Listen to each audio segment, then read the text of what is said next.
અંકલેશ્વરની એડબ્લ્યુએમએની સીસીએની મંજૂરી આપવામાં વિલંબ થતા એડબ્લ્યુએમએના પ્રતિનિધિએ ગાંધીનગર ખાતે ઉપવાસ ધરણા કરવા માટે લેખિતમાં મંજૂરી માંગી છે।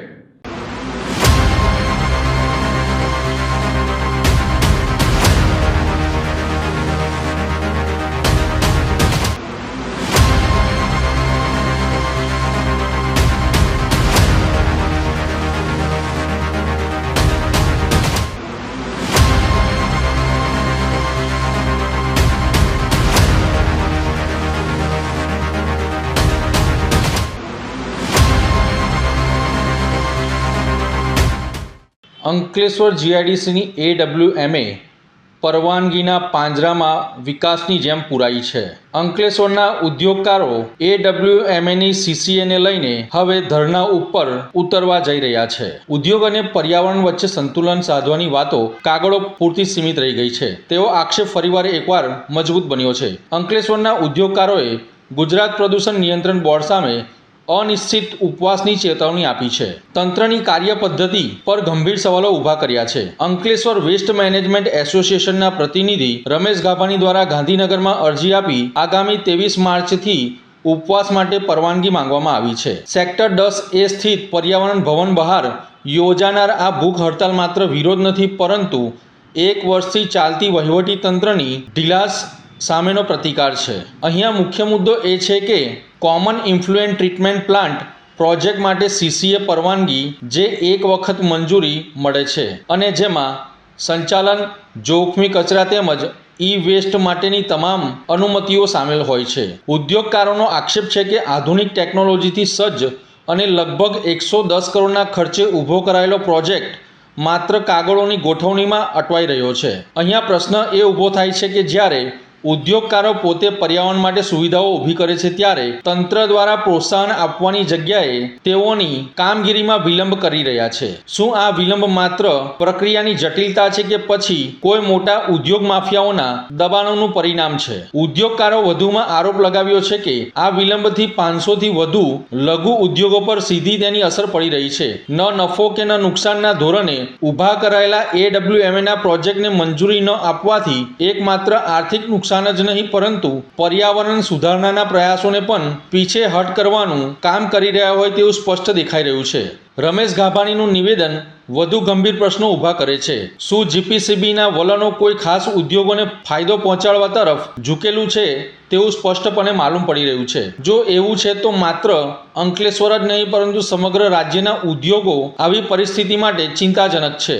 સ્વચ્છ અહિંસા અને કાયદાનું પાલન કરાવી ખાતરી સાથે યોજાનાર આ ઉપવાસ સાથે એક પ્રકારની નીતિ વિરુદ્ધની નિશબ્દ સ્પીચ અહિંસા અને કાયદાનું પાલન કરવાની ખાતરી સાથે યોજાનાર આ ઉપવાસ એક પ્રકારની નીતિ વિરુદ્ધની નિશબ્દ ચીસ છે।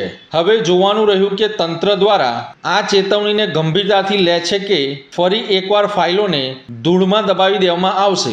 અંતે અહીંયા સવાલ એક જ છે, પર્યાવરણ બચાવવા માટે બનાવેલા નિયમો શું વિકાસને અટકાવવા માટેનું હથિયાર બની રહ્યા છે કે શું પછી તંત્ર પોતાની જવાબદારીમાંથી બચવા માટે સમય પસાર કરી રહ્યું છે તેવું લાગી રહ્યું છે। પરંતુ અહીંયા અંકલેશ્વર જીઆઈડીસીમાં એડબ્લ્યુએમએથી 500થી વધુ ઉદ્યોગોને વાર્ષિક 500થી 700 કરોડ રૂપિયાનો ફાયદો કરાવી શકે છે। તેમ છતાં પણ કેટલાક ઉદ્યોગકારોની મનમાનીથી એડબ્લ્યુએમએની સીસીએની પરવાનગી અટવાઈ રહી હોય તેવું લાગી રહ્યું છે।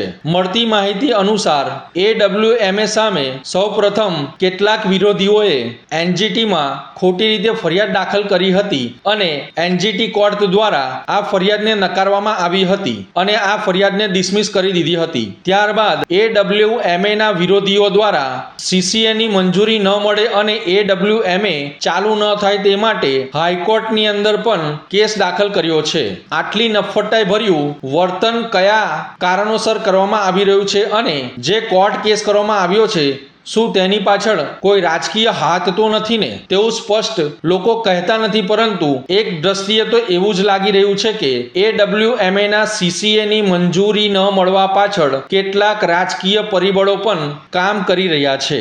જોવું એ રહ્યું કે ધરણા ઉપર બેસવાથી AWMA ની CCA ને મંજૂરી મળે છે કે નહીં, તે તો આવનારો સમય જ બતાવશે.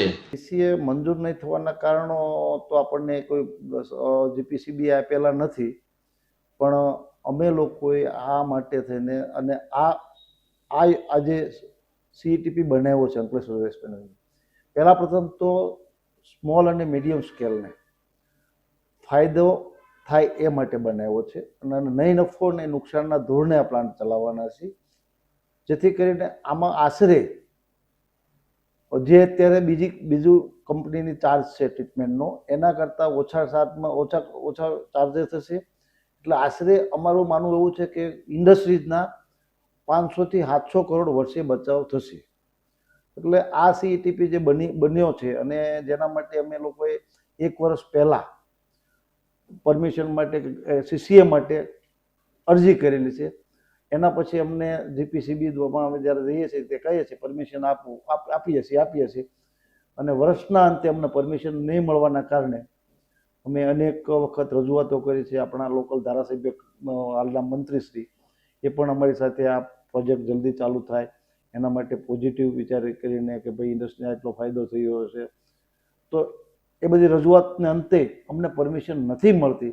એના માટે અમે છેલ્લે ગાંધી સિંધિયા માર્ગે ઉપવાસ ઉપર ઉતરવા માટે અમારી મજબૂરી છે. એ આવું વલણ કેમ અપનાવવામાં આવે છે એ તો અમને ખ્યાલમાં નથી આવતો, પણ બીજો ETP પણ અહીંયા ચાલે છે, એ પણ હોઈ શકે. અથવા GPCBના મેમ્બર સેક્રેટરી શા માટે આમાં નથી પોઝિટિવ એટીટ્યુડ લેતા, અથવા તો અમે જઈએ ત્યારે અમને ના નથી પાડતા. અમને એટલું જ કહે છે કે અમે વિચારણામાં છીએ કામ કરીએ છીએ.